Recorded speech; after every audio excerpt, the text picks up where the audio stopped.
열왕기상 9장 10절에서 28절. 솔로몬이 두 집, 곧 여호와의 성전과 왕궁을 20년 만에 건축하기를 마치고, 어, 왕궁 마치는 게 굉장히 오래 걸리죠. 집 짓는 거는 금방 짓는데, 마치는 거는 오랫동안 이제 묵상을 하게 되는데, 왜냐하면, 어, 괴를 모시고, 기도하고, 또, 음, 설교하고, 백성들을 향해서 설교하고, 그 다음에 제사 지내고, 또 그리고 정산하고, 그렇게 굉장히 오래 걸립니다. 정리하는 게 더 시작보다가 또 하는 것보다 아무리 정리하는 게 길게 걸리는 것을 볼 수 있는데, 음, 이 솔로몬이 이 꿈에 나타나는 이야기를 하면서 그게 설교죠. 꿈에 나타난 그 환상을 본 걸 얘기하면서 말씀에 순종하면 이 왕위를 영원히 이어주겠다. 그런데 이제 내일 모레 묵상하면 이제 솔로몬은 하나님이 버립니다. 이방 신을 많이 섬겼기 때문에 솔로몬이 버린 거 아닙니까? 하나님이 버린 겁니다. 우린 그래서 이 솔로몬을 예수님의 조상이라고 하지 않습니다. 누가복음에서는 아예 제껴놔 버리는데 그 이 솔로몬의 영광은 엄청났는데 왜 솔로몬이 넘어졌을까 생각해 보면 서 있었기 때문에 넘어지는 거예요. 서 있었기 때문에. 서 있지 않아서 땅바닥에 누운 사람한테 넘어졌다고 말할 수 있는 건 없습니다. 그래서 처음부터 누워 있으라, 엎드려 있으라. 그렇게 여러 번 얘기하는데도 엎드려 있느니 차라리 죽겠다. 이렇게 얘기하면서 서 있다가 죽는 사람이 많습니다. 그래서 하나님의 아들은, 하나님의 아들은 하나님이 모든 걸 하는, 그리고 기동적으로 하나님보다 앞서지 않는 그런 삶을 살아야 된다 하는 것을 생각해낼 수가 있었습니다. 오늘은 그 마무리하는 거에 대해서 솔로몬 성전이 그렇게 화려하다 하다 해도 별 볼 일 없는 진짜 쓸모없는 그런 거라는 것을 오늘 이야기하는데 솔로몬이 쪽팔린 거죠. 오늘 엄청 쪽팔리는 얘기를 하고 있는데 역사학자들이 이걸 보면서 그런 게 아니라 실제로 그랬는데 성경은 솔로몬이 엄청 대단하다고 기록을 하고 있는 겁니다. 다윗의 그 약속이 이제 솔로몬에서 이루어졌다고 말할 정도로 그렇게 대단하게 이야기를 하고 있는데 한마디로 그냥 별 볼 일 없었다 이 말을 11절부터 하는데 오늘 10절 얘기는 솔로몬이 두 집 이러면 생각나는 게 있어요. 선지서에는 전부 다 두 집 이러면은 이스라엘의 두 집에게 이렇게 말할 때 이스라엘과 유다를 얘기합니다. 다시 말해서 북이스라엘과 남유다를 이스라엘의 두 집이라고 얘기하는데 여기서는 여호와의 성전과 솔로몬 왕궁을 말하는데 결국은 솔로몬 성전과 솔로몬 왕궁을 두 집이라고 얘기하는데 이 두 집을 20년 만에 건축했다라고 얘기를 합니다. 어떤 거는 정확하게 솔로몬 7년, 왕궁, 솔로몬 성전 7년, 왕궁 13년, 도합 20년 이렇게 쓰는 데도 있고, 그냥 왕궁과 성전을 마치고 이렇게 쓸 때도 있고, 오늘처럼 이렇게 20년만 쓸 때도 있고, 그런데 어쨌든 마치고 나서 11절 읽어봅니다. 갈릴리 땅의 땅에 성 없으므 곳을 곳을 히람에게 히람에게 주었으니 주었으니 이는 이는 두 두로와 왕 히람이 히람이 솔로몬에게 솔로몬에게 그 그 온갖 온갖 소원대로 소원대로 백향목과 백향목과 잣나무와 금을 금을 제공하였습니다. 여기 역사적으로 보면 두로라고 하는 나라는 두로 앞에 섬이 하나 있었는데 그 섬이 엄청난 부를 가지고 왔는데 지중해에서 패권을 차지하고 있었던 거죠. 그게 그 뭡니까? 그 나라가 무슨 나라라고 그래요? 아니 페니키아, 페니키아 베니게라고 하는 페니키아인데 이것은 땅도 없이 그냥 상인들끼리 법을 만들어서 땅 땅이 있어야 되는데 땅이 없는 나라가 이 페니키아입니다. 지중해를 완전히 딱 석권할 정도로 대단한 나라였는데 이 아수르가 와가지고 점령할 때도 이 두로와 예루살렘 두 곳만 정복을 못하고 다 정복을 한 거죠. 그 나중에 이제 음, 바벨론 느부갓네살이 왔을 때는 두로도 망하고 예루살렘도 같은 시대에 망하게 되는데 이 두로 왕이 두로가 페니키아의 중심으로서 엄청난 부를 가지고 있었다고 얘기합니다. 그게 금액이나 이렇게 이제 숫자로 따져 보면 뭐 이 예루살렘에 비하면 아무것도 아닐 정도로 엄청 큰 어, 나라였던 거죠. 그래서 갈릴리 땅을 이제 선물로 줍니다. 뭐 선물이 제공했다 이런데 이제 그냥 주었다고 얘기를 하는데 그 그거는 이제 싹스로 준 거죠. 어, 백향목, 잣나무, 검, 또 제일 중요한 거는 이제 인부들, 기술자들, 장색, 노장색 이런 사람들을 다 대줬는데 그 사람들 누구도 이름이 없습니다. 무조건 히람입니다. 기술자도 히람이고 왕도 히람이고 왕의 아버지 이름도 히람이고 어, 열 역대기에서는 뭐라 한다고요? 오람. 후람이라고 얘기를 해요. 그, 그런데 이 사람에게 갈릴리 땅을 줍니다. 갈릴리 땅은 음, 그 누가 산 어디 아셀, 아, 아수르 아셀 지파인 예, 아셀 지파 말고 그 뭐 하여튼 그 지파 갈릴리 땅 스불론. 스불론인가 그쪽이 땅을 줍니다. 그게 갈릴리 옆에 땅은 사실 뭐 농사 짓는 것도 어중간하고 또 목축업도 어중간하고 그래서 그거 쓸모없는 땅을 준 것 같아요. 우리도 뭐 싹을 줄 때 좀 그걸 준 것 같아요. 그때 두루 왕이 별로로 생각하는데 뭐 여기서는 뭐라고 얘기하는지 12절 읽어보면 히람이 두로에서 와서 솔로몬이 자기에게 준 성읍들을 보고 눈에 들지 아니하여 13절요. 이르기를 내 형제여 내게 준 이 성읍들이 이러한가 하고 이름하여 가불 땅이라 하였더니 그 이름이 오늘까지 있느니.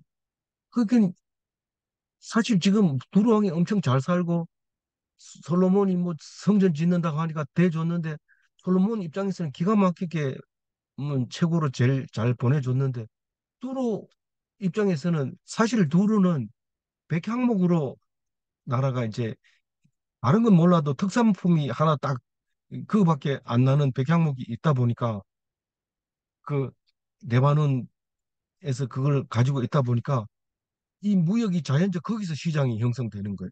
지금 이게 정선이잖아요. 정선은 완전히 산골짜기고 고립이 돼 있지만 많은 사람들이 여기 오면 다른 데 있는 물건까지 살 수 있다고 생각하는 거죠. 그러니까 시장이 형성이 돼지고 그 산 넘어 물 건너서 여기로 와서 모여들다 보니까 장사가 되는 것처럼 이 두로가 그렇게 큰 음, 기원전 1200년에 있었던 거죠. 그래 와가지고 또 장사하는 사람은 땅이 별로 산골짜기에 있는 땅은 별로 쓸모가 없고 저도 쓰지도 못해요. 근데 이게 갈릴리 땅에는 누가 옵니까? 예수님이 나시는 곳이잖아요. 이거 줘버렸으면 예수님이 어디서 나야 됩니까? 이건 날 데가 없을 텐데 큰일 날 뻔했는데 이 히람이 마음에 안 들어서 천만 다행. 그래서 음, 이러한가 하고 이 말은 뭔 말입니까? 이러한가 하고 그 이러한가 하고 이 말이 가불이라는 말인데 그 가불이라는 거 이건 뭐 있어나 없어나 이건 뭐 줘봐야 뭐 나한테 별 볼 일 없다. 없는 거나 같다 이런 뜻이 있거든요. 우리는 갑을 이러면 좋은데 돈을 미리 주는 거니까. 근데 이거는 그렇지 않았어요. 그래서 오늘까지 있느니라 이 말은 오늘까지도 거기 갈릴리 땅은 멸시받는 거, 별 볼 일 없는 거, 무슨 갈릴리에서 좋은 저기 선한 게 나겠냐 이렇게 말할 정도로 무시하고 있는 그 땅이 오늘까지도 이러는데 그게 히람이 한 말이기 때문에 그렇게 된 거죠. 우리가 성경을 읽어보면 알 수 있는 거죠. 히람이 그렇게 얘기했구나 하는 것을 얘기하는데 모르고 하는 거죠. 그 그리고 그 뒤에는 아무 얘기 안 하지만 역대하 8장 2절에는 뭔 얘기를 하는데 한번 읽어볼까요? 후람이 솔로몬에게 되돌려 준 성읍들을 솔로몬이 건축하여 이스라엘 자손에게 거기에 거주하게 하니라. 이 성읍들을 건축한다. 이 말은 성을 쌓고 문빗장을 만들고 이거를 성읍을 건축한다. 그렇게 말하는 거예요. 그래서 솔로몬이 제대로 어, 손질을 해서 사람이 살 수 있도록 해서 이스라엘 땅으로 만들어 놓은 거죠. 어, 그래 13절에 보면 히람이 솔로몬 보고 형제여 이렇게 얘기하는데 어, 아버지 때도 히람이 알았고 그 아버지 때도 히람의 아버지 때도 알았고 그래서 서로 그게 이웃 중에서도 사이 좋게 지내는 서로 윈윈하는 두 나라입니다. 다른 나라는 사촌이고 육촌이고 이래도 싸우지 못해서 앙숙인데 기원전 1200년 이 솔로몬하고 이 히람 사이에는 제일 짝이 맞았다고 역사학자들은 얘기합니다. 서로 도우면서 그러면서 다만 다른 것은 종교가 다른 거죠. 어, 거기서는 그 바알을 섬기고 여기서는 여호와를 섬기는 그 두 개 때문에 이제 다른 거지. 나머지는 짝짝꿍이 잘 맞았다고 그렇게 역사학자들은 얘기하고 있습니다. 그 그러고 분명하게 얘기하는 게 뭐 그럴 수도 있지 이게 아니고 14절 읽어보면 히람이 금 120달란트를 왕에게 보내었더라. 아니 무척 힘든가 보다 어렵는가 보다 금을 줍니다. 이 금이 한 달란트가 무게로 따지면 값으로 따지면 얼마인지 모르지만 무게로 따지면 이게 4톤이나 되는 금을 줍니다. 그 그걸 4톤을 돈으로 따지면 1,800억 정도 됩니다. 그 돈을 줬다 그러는데 도대체 그게 얼마나 큰가 하면 이 솔로몬이 저 다윗이 솔로몬에게 남긴 금이 3천 달란트라고 해요. 음, 그러니까 120 달란트가 얼마 정도인지 대충 이제 가치를 우리가 말할 수 있는데 역대상 29장 4절을 한번 읽어볼까요? 곧 어, 오빌의 금 3천 달란트와 수는 7천 달란트라. 모든 성벽 성전벽에 벽에 입히며 입힌. 그 이게 이제 성전벽에 입히도록 이제 그 다윗이 이 물려줬다 하는 얘기를 이제 역대상에 하고 있는데 어 나중에 그 히람하고 둘이서 배를 만들어 가지고 그 에시온게벨에서 배를 만들어서 이제 장금 오빌의 금을 캐가지고 오는데 그때 얼마나 가져왔다 그랬어요? 제일 마지막 절에 420 달란트. 그러니까 이 120 달란트는 뭐 남에게 그냥 일 시켜내주고 불쌍하다고 준 돈이 120 달란트니까 뭐 420 달란트는 그렇게 이 마음만큼 크게 번 건 아니지만 그래도 상당히 이, 성과가 있었다. 그 지도를 놓고 보면은 음, 거기에서 배를 만들어서 거기에서 뭐 오빌의 금을 사올 수밖에 없는 지중해에서는 배 만드는 게 선수가 이게 베니키아거든요. 그런데 거기서 음, 베니키아에서 솔로몬하고 에시온 게벨에서 배를 만들어서 그 금을 사오는 이야기가 오늘 나오고 있는 거죠. 15절 한번 읽어. 솔로몬 왕이 역군을 일으킨 까닭은 이러하니 여호와의 성전과 자기 왕궁과 밀로와 예루살렘 성과 하솔과 무깃도와 겟셀을 건축하려 하였습니다. 그러니까 솔로몬이 사람들을 많이 부려먹었는데 그 부려먹었는데 나중에 이제 나라가 두 쪽으로 갈라질 때 이 역군을 너무 혹사를 했기 때문에 반기를 들고 일어난 거죠. 그러니까 그 아들이 미안하다 이러고 뭐 우리 이제 성전 안 지을 테니까 우리 잘해보자 이래야 되는데 그 젊은 사람들 말 듣고 아버지가 채찍질로 때렸으면 난 정갈 채찍으로 때리겠다 이러니까 음, 다윗의 후손은 다윗 너희들끼리나 가져가라 우리는 몫이 없다 이러면서 갚으린 거죠. 그래서 두 개로 나눠졌는데 그,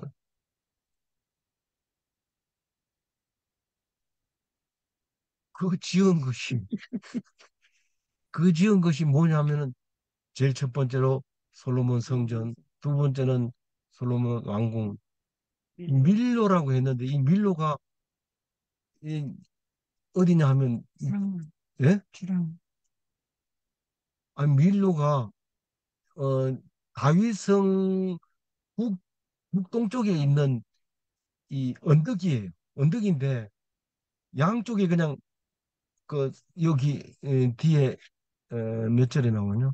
어 저기 어 24절 뒤에 24절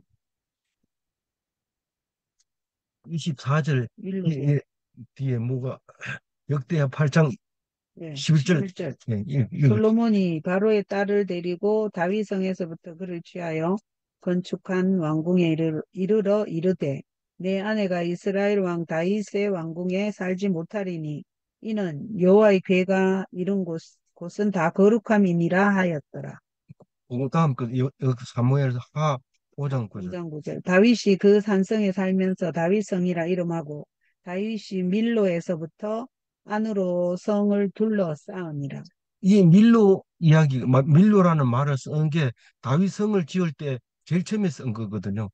다윗성이 성을 이렇게 북동쪽에서 이렇게 쌓으면서 그 바깥에 있는 걸 밀로라고, 언덕이 높으니까 밀로라고 했는데 그 밀로는 다윗성이 안으로, 그러니까 남쪽이 지금 다윗성이 있는데 밀로 안쪽으로 성벽을 쌓았는데 밀로 바깥쪽은 다윗성 바깥쪽에 밀로가 언덕이 있는데 그 북쪽에서 이렇게 성을 쌓으면서 그 사이에 양쪽 벽 사이에다가 흙을 채워가지고 높은 언덕을 만들고 그 위에 집을 짓고 그게 보루가 되는 거예요. 보루가 되고 왕궁이라고도 하고 그래서 밀로궁이라고도 하고 보루라고도 하고 성곽이라도 보루가 성곽인데 그렇게 불렀던 거죠. 나중에 그게 뭐 왕이 그쪽으로 도망하다가 암살되기도 하고 또 그 다른 왕들도 거기 잘 무너지니까 또 보수하기도 하고 그 그렇게 이제 그 성경에 나오는데 뭐 내용적으로는 별로 중요한 거 아니지만 이 밀로가 도대체 어디 있느냐 이 말은 다윗성과 솔로몬 예루살렘 성하고 사이에 큰 높은 흙으로 채워져 있는 성곽이다 이렇게 기억하면 돼요. 근데 이제 그 얘기가 뒤에 또 더 나옵니다만은 어쨌든 밀로와 예루살렘 성과 하솔은 그 갈릴리 바다 북쪽에 있는 그죠. 어, 바로 북쪽에 있는 그 근데 그게 납달리 지파인데 아마 이게 아까 저기 갈릴리 지역 할 때 납달리 지역도 그 다 포함돼서 그 땅을 20고를 준 것 같은데 어쨌든 하솔 거기다 성을 또 쌓고 또 무기또는 저기 갈릴리 쪽인데 이제 그 오늘 제일 첫 번째 그림에 보면 무기또가 나와요. 그 갈멜산 밑에 그 아마겟돈이라고 하는 그 전쟁하던 그곳에 합니다. 그리고 게셀은 그 오른쪽 그림에 있는 그 게셀입니다. 뭐 이거 알아봐야 뭐 어떻게 뭐 소용이 있느냐 이런데 이거 나중에 성경을 많이 읽을수록 이게 중요하게 됩니다. 아니 안 읽을 때는 별로 쓸모가 없어요. 이거 뭐 어디서나 어디서 상관없습니다. 예루살렘에서 요바로 가려면 그 중간에 있어요. 요바는 지금 어디 있냐면 텔아비브 야파거든요. 그러니까 지금 예루살렘은 변함없이 예루살렘이니까 예루살렘으로 예루살렘에서 요바로 가는 길은 잘 뚫려 있어요. 가다 정중간쯤 되면 아 여기 게셀이 있겠네 이렇게 생각하면 되는 거죠. 근데 뭐 큰 의미는 없고 그게 가나안 성읍이 게셀이었는데 이 게셀이 이 뭐라고 그래요? 16절 읽어보죠. 전에 애굽 왕 바로가 올라와서 게셀을 탈취하여 불사르고 그 성읍에 사는 가나안 사람을 죽이고 그 성읍을 자기 딸 솔로몬의 아내에게 예물로 주었다. 이게 이제 다른 데는 이렇게 딸의 지참 예물이다 이렇게 얘기하고 있는데 이 바로가 항상 신경 쓰이는 게 이 예루살렘, 이 가나안 땅, 이 팔레스타인 땅이 신경이 쓰이잖아요. 왜냐하면 이 강력한 음, 메소포타미아 문명이 이 압력을 가하면 바로 이집트로 넘어오니까 거기에 좀 병, 병목을 확실하게 해놓고 싶으니까 그거를 솔로몬에게 딸을 주면서 정약을 하면서 딸을 주면서 지참물 명목으로 가가지고 그냥 게셀을 다 쫓아내고 여기 내가 살아라. 그러고 이제 선물을 주게 되는 거죠. 그게 게셀이라는 거고 17절 솔로몬이 게셀과 아래 베토론에 건축하고. 게셀도 건축하지만 그 받은 그 성 공짜로 얻은 거 하지만 베토로는 이 여호수아가 베토론 정복하던 이야기가 나옵니다. 그 아래 베토론, 윗 베토론, 뭐 태양아 멈춰라, 뭐 이런 게 아얄론 골짜기 그 쭉 이야기가 나오는데 거기하고 19절 자기에게 있는 모든 국고성과 병거성들과 마병의 성읍을 건축하고 솔로몬이 또 예루살렘과 레바논과 그가 다스리는 온 땅에 건축하고자 하던 것을 다 건축하였는데 예. 그 18절은 우리가 안 읽었지만 또 바알락과 그 땅의 들에 있는 다드몰과 이 바알락은 단의 성읍이라고 얘기를 하고 있고 다드몰은 다메섹과 유브라데 강 중간쯤 있다 그러니까 아주 북쪽에 있는 땅 이름을 말하는데 거기에 다 성을 쌓아가지고 성읍을 이스라엘 솔로몬 성읍으로 솔로몬 나라의 성읍으로 만드는 거죠. 그리고 19절에는 그 땅 이름이 아닌 국고성이라 해서 왕실의 곡식을 양식을 저장하기 위한 그 성이 있어서 어, 거기가 있었고 병거성, 철병거 이런 것들을 주둔시키기 위해서 성을 만들어서 모아놨다가 전쟁 나면 끄집 내와서 싸우고 이랬던 거. 마병성 이런 말은 굉장히 이 신경을 많이 써야 되죠. 살아있기 때문에. 마병성. 그다음에 기병, 마병들을 이제 또 말 옆에 있어야 되지. 말만 있어도 안 되고 기병만 있어도 안 되니까 같이 이렇게 성 안에 넣어놨고. 그리고 그다음에 19절 끝에 가면 예루살렘과 레바논 안에 있는 그 안에서 뭐 해놓고 싶은 거는 다 해놨다. 어, 그가 관할하는 다스리는 온 땅을 건축하고 그랬는데 하고 싶은 거 다 했다. 그 얘기를 하고 있습니다. 어, 그리고 20절에 이제 그 일꾼에 대해서 다시 한번 얘기를 합니다. 20절. 이스라엘 자손이 아닌 아모리 사람과 헷 사람과 브리스 사람과 히위 사람과 여부수 사람 중 남아있는 모든 사람. 이게 원래 가나안 일곱 족속이 있었잖아요. 있었는데 지금 다섯 족속이 남아 있었고 기르가스 족속과 가나안 족속은 이름이 안 나옵니다. 일곱 족속 중에서. 그런데 특히 이 헷 족속은 히타이트 족속인데 이게 기원전 1200년 전에 200년 전에 지금 터키 요번에 우리가 가보니까 그 앙카라가 히타이트 시대의 도시였어요. 그거 가지고 더 유럽 쪽으로는 더 안 나가서 아시아의 제일 끝이 앙카라 쪽이었어요. 그래서 거기에 이제 그 히타이트 족속이 이 솔로몬 시대에 와가지고 쇠퇴하기 시작했던 거죠. 어, 여부스 족속은 원래 예루살렘 족속이죠. 여부스 족속을 없애고 예루살렘을 정복했으니까요. 어, 그 중에서 이제 안 쫓아내고 남아 있었던 사람들, 성경은 못 쫓아내었는지 안 쫓아냈는지 모르지만은 음, 다 멸하지 못했다 하고 21절에 얘기하는데 21절 읽어보죠. 곧 이스라엘 자손이 다 멸하지 못하므로 그 땅에 남아있는 그들의 자손들을 솔로몬이 노예로 역군을 삼아 오늘까지 이르렀으되 예. 그 옛날에는 뭐 지금처럼 그 한 시간당 얼마 이렇게 계산하면 돈이 없어가지고 아무도 못합니다. 그런데 옛날에는 그냥 힘없는 사람 불러가지고 일해 이러고 먹을 것만 주면 일을 할 수 있었던 거니까. 근데 나중에 형편이 괜찮아지면 그게 다 원성으로 돌아온다는 사실을 알아야 됩니다. 근데 우리 외국 사람들 불러올 때도 마찬가지죠. 뭐 싼 값에 들어올 때는 다 좋다고 들어오지만은 들어와가지고 딱 보면 노예나 마찬가지다 이러면 탈출을 하죠. 탈출을 하는데 음, 그 사이에 자기가 실력이 좋아지면은 거의 한국 사람하고 동급으로 돈을 달라고 하고 또 안 달라 하면 안 된다 하면 또 가서 고발도 하는데 우리나라 법원은 똑같이 주도록 돼 있습니다.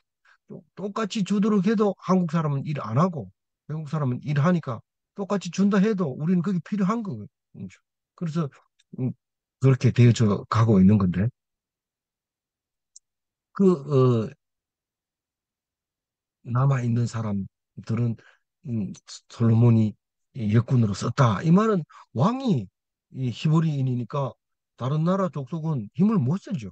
그러니까 노예가 될 수밖에 없는데 그를 오늘까지 이르렀다. 이 말은 그 이스라엘에 남아 있는 그는 종들만 남아 있기 때문에 그 이름이 다시 말해서 아모리 히브리스 이 히위 사람 이런 사람들이 거기 살고 있다가 그런 말을 못 했다는 거죠. 오늘까지 이르렀다는 건.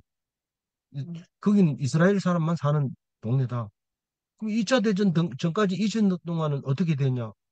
그거는 나라가 망하니까 팔레스타인이 그냥 블리셋 사람들이 팔레스타인으로 이름을 갖고 그 땅을 주인 행세를 한 거죠. 이스라엘 백성이 봤을 때. 그러니까 당연히 우리 땅이 내가 뺐는데 뭐 문제냐 이러는데 팔레스타인 입장에서는 이해가 안 갔죠. 2000년 동안 우리는 몰랐는데 과거에 자기들 땅이라고 와서 이렇게 하는데 이해를 못하지만 지금 많이 억울하죠. 팔레스타인 사람들은.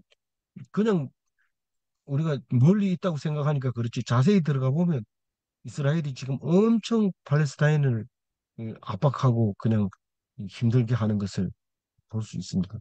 그래서 보수파 유대인들은 지금 있는 이스라엘 백성은 유대인이 아니라고 공식 선포를 하고 음, 자기들 나름대로 노선을 하고 있는 거죠. 22절 읽어. 다만 이스라엘 자손은 솔로몬이 노예를 삼지 아니하였으니 그들은 군사와 그 신하와 고관과 대장이며 병거와 마병의 지휘관이 됨이었더라. 예. 이스라엘 백성은 군대는 돼. 근데 이게 다른 나라 사람은 군대 세워놓으면 전쟁에서 돌아서면 그게 오히려 더 불리하기 때문에 그 종을 삼아서 그냥 일이나 시키고 이스라엘 백성은 왕의 신하 무슨 얘기를 해도 알아듣고 또 마음도 같아지고 사령관 이 고관이라고 그러는데 대장 그다음에 지휘관은 병거와 마병을 지휘하는 것 지금은 뭐 예, 그 국방장관 정도 되는 그러니까 그런 것의 직책을 줬고 23절 솔로몬에게 일을 감독하는 우두머리 550명이 있어 일하는 백성을 다스렸더라. 어 그러니까 그거 말고 감독관만 별도로 뽑아가지고 550명을 딱 뽑아가지고 일하는 사람들이 감독을 세워주는 거죠. 24절 바로의 딸이 다윗성에서부터 올라와 솔로몬이 그를 위하여 건축한 궁에 이를 때에 솔로몬이 밀로를 건축하였더라. 이 무슨 말인가? 이 밀로하고 바로의 딸하고 무슨 관계가 있어서 이런 말을 했는가? 그러니까 다시 말해서 다윗 성에 있던 바로의 딸을 이제 왕궁을 지어놓고 별궁을 만들어 가지고 별궁이라 해서 별도로 떨어져 있는 게 아니라 붙어 있는데 거기 이제 궁녀들만 그러니까 이 다윗의 아내들만 모아가지고 사는 그 성을 만들어 놨는데 그게 하렘이라고 하죠. 근데 거기에 그 올라와서 살게 하면서 아까 읽었는 역대하 8장 11절에 보면 바로의 딸이 나는 이사 안 가겠다 여기 좋다 이런데 다윗 성에는 안 된다. 왜냐하면 거기는 교회가 있었기 때문에 거룩하기 때문에 닌 거룩하지 않는 이방 딸이기 때문에 안 된다. 그러고 그 성으로 갔다가 놓았는데 뭐 그게 중요한 게 아니고 바로의 성 딸이 그, 그 왕, 왕, 어, 왕후의 궁으로 들어갈 때 밀로를 건축한 것은 다윗 성을 제대로 복원해 놨다. 거룩한 곳으로 정했다. 그런 의미로 읽혀져요. 왜냐하면 밀로가 원래 담으로 쓰여져 있고 흐름한 언덕으로 되어 있었는데 양쪽으로 담을 쌓고 가운데 흙으로 채워서 높은데 집을 지었고 보루를 만들었다면은 그것은 무슨 뜻인지 알잖아요. 바로가 지금 말은 여기서 열왕기에서는 직언은 하지 않지만 바로 딸과 이 다윗성과는 관계가 없다. 잠시 있다 갔긴 했지만 이거는 이제 아무도 들어갈 수 없는 곳이다. 이렇게 하는 의미를 가지고 있는 느낌을 준 같은 시간에 건축했다. 오고 건축했다. 이렇게 말을 하고 있는 것 같아요. 25절 읽어봅니다. 솔로몬이 여호와를 위하여 쌓은 제단 위에 해마다 세 번씩 번제와 감사의 제물을 드리고 또 여호와 앞에 있는 제단에 분향하니라. 이에 성전 짓는 일을 마칩니다. 성전 짓는 일을 마치고 이 계속 얘기하는데 이건 진짜 마치는 거예요. 이번에는. 왜냐하면 다음부터는 다른 얘기하니까 마치는 게 맞아요. 어떻게 1년 저 여호와를 위하여 쌓은 제단은 이름이 번제단인데 그게 주랑이 있고 바깥에 기둥 음, 보아스와 여기 야긴이 있고 그 앞에 번제단이 있는데 번제단 크기가 얼마나 크냐면 20, 20, 10 그래가지고 지성소 크기하고 똑같은데 높이만 절반 정도 되는 그렇게 큰 어, 번제단을 만들어 놓고 거기 좁아가지고 낙성식 할 때는 아예 거기다 다 못 태우고 바깥에 그 옆에다가 그렇게 구비를 한 다음에 거기서 태웠다는 이야기를 그저께 했습니다. 그러면 해마다 세 번씩이라 하면 세 절기를 지켰다 그런 거죠. 부활절, 맥주절, 죄송합니다. 6월절, 77절, 조막절 이 세 절기에 세 번 드렸는데 이제 와가지고는 기독교인들은 6월절 대신에 뭐, 부활절, 77절 대신에 맥주 맥주절, 초막절 대신에 추수감사절, 그리고 하나가 더 있으면 예수 믿는 사람은 성탄절. 예수 안 믿는 사람은 유대인은 성탄절이 없지만 이렇게 절기가 있었던 것을 말할 수 있었어요. 그런데 거기에 번제와 감사 제물, 뭐 다른 여러 가지 제물이 있지만 여기서는 자세하게 얘기하지 않고 있는 거죠. 음, 그래서 이제 정상적으로 하나님을 섬기는 일이 진행되고 있습니다. 근데 이게 계속 진행이 되다 보니까 성경 읽어보니까 말씀에 순종해야 된다. 이래서 말씀 순종이 딴 게 아니고 율법을 지키는 거다. 율법을 지키기만 하면 된다. 이런 생각했는데 계속 제사 지내고 소 잡고 절기 지키고 다 이랬는데 하나님이 화가 난 거예요. 왜 그러냐면 소를 드리는 것보다 너희들이 마음이 더 중요하다. 그 아픈 마음을 너 더 좋아한다. 그렇게 딱 하는 소리를 들었는데 뭐 어떤 방법이 없잖아요. 그러니까 그걸 해결하기 위해서 예수님이 오실 수밖에 없었던 그 이야기를 이제 미리 한 거죠. 이제부터는 이제 다른 얘기 하는데, 26절이거든요. 솔로몬은 솔로몬 왕이 에돔 땅 홍해 물가의 엘롯 근처 에시온 게벨에서 배들을 지은지라.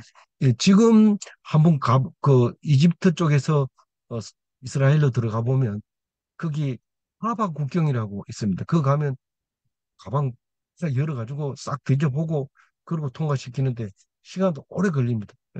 무슬림 국가에서 유대인 국가로 넘어가는 그 과정이 다바 국경인데 아주 까다롭게 시간도 많이 걸리고 그래도 이제 여기 이게 뭐야 이러면 김치 이러면 얼른 닫아 부르고 빨리 가라 이래.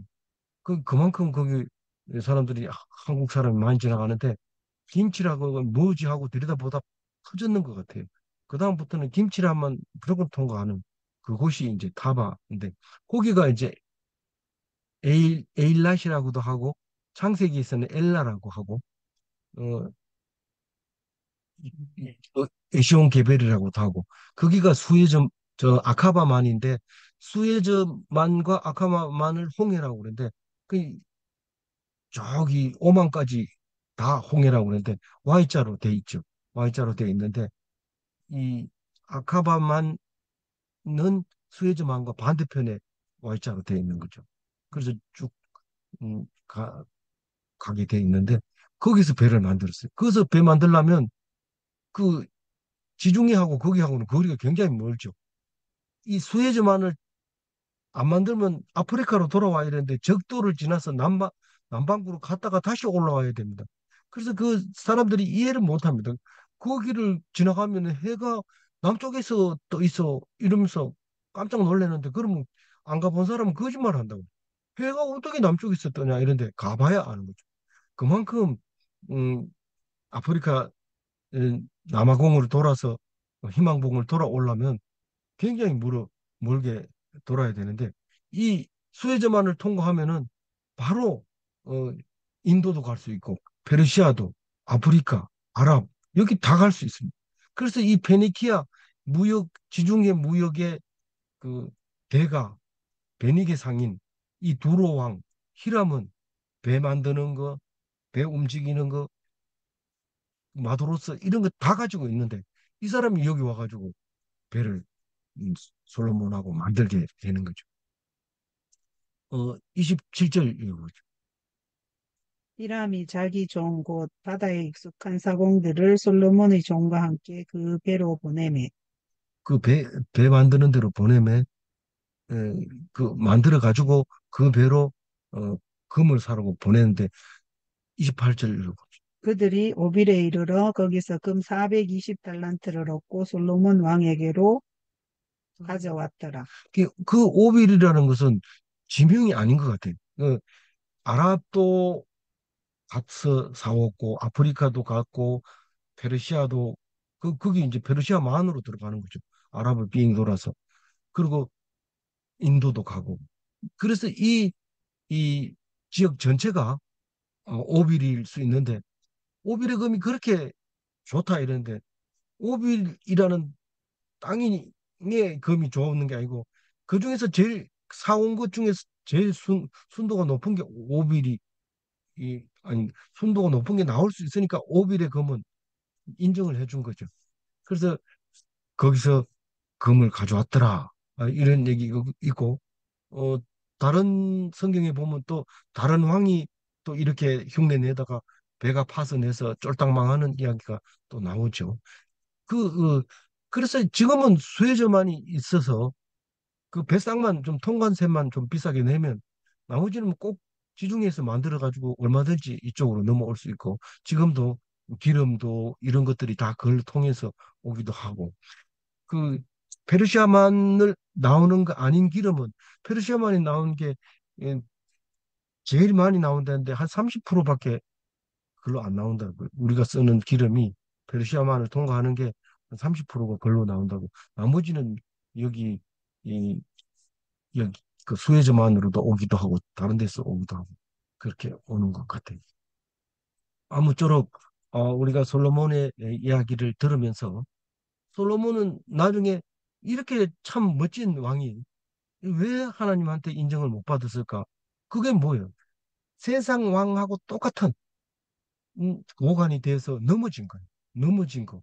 그러니까 우리는 좋은 건 좋은 거지만 넘어지지 말아야 되는데 넘어져 버리는 거죠.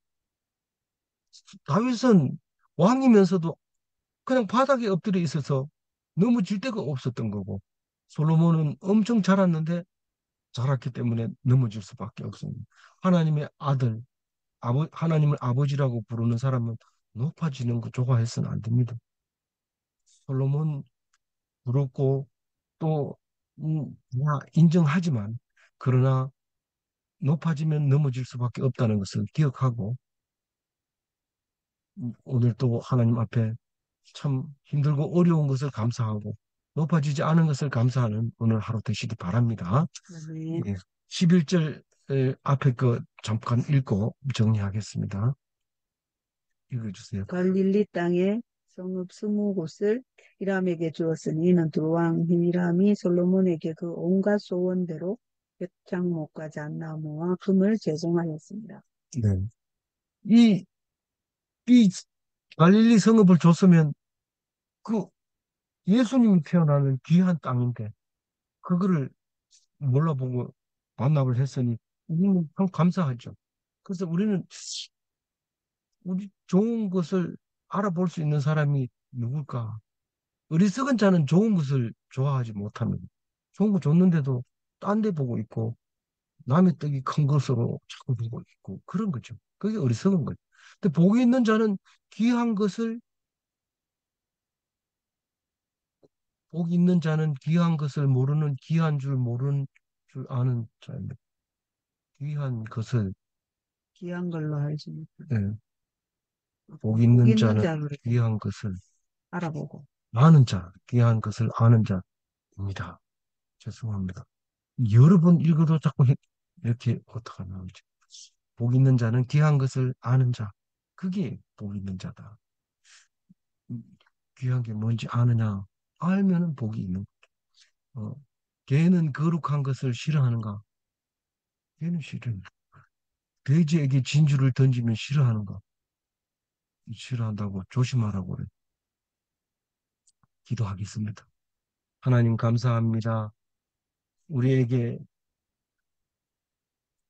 참 좋은 것을 줄 때 좋은 걸로 아는 것은 복 있는 거지만 좋은 것을 주고도 받고도 부러워하고 원망하고 싫어하고 화내고 그럼 그것은 어리석은 자고 참으로 하나님이 원하지 않는 것인데 우리가 하나님의 뜻을 알고 나면 항상 감사하고 기뻐하고 그리고 늘 기도하는 모습을 볼 수 있는데 그것이 하나님의 아들이라고 부를 만한 하나님 백성이라는 것을 압니다.